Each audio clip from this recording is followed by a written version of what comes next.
В сентябре учебные пожарные тревоги прозвучали во всех образовательных учреждениях республики, в частности Мирнинского района. На днях сотрудники МЧС с проверкой приехали в школу номер 26. Эвакуацию детей наблюдала съемочная группа наших коллег в Алмазном крае.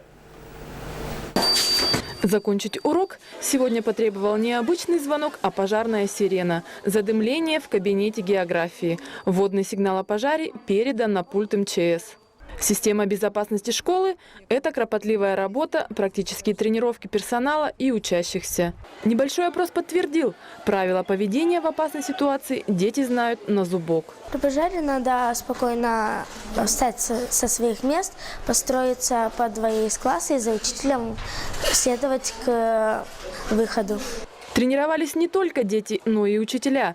Тушили условный очаг возгорания. В случае реального пожара действия должны быть отработаны до автоматизма. Всего присутствовало 738 учащихся, и были все эвакуированы в места, в соответствии с приказом по образовательному учреждению. Пожарные в течение месяца проверяли образовательные заведения Мирнинского района на готовность к чрезвычайной ситуации. Эвакуация детей должна проходить быстро. Преподаватели 26-й школы с заданием справились на отлично. Полностью, с проверкой всех списков учащихся эвакуация произошла за 4 минуты 45 секунд.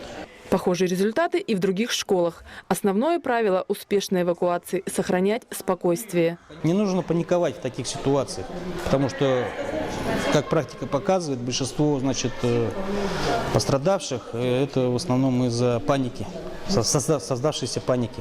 После учений ребята отправились обратно в классы, ведь уроки никто не отменял, а пожарные на учебные вызовы приедут еще не раз.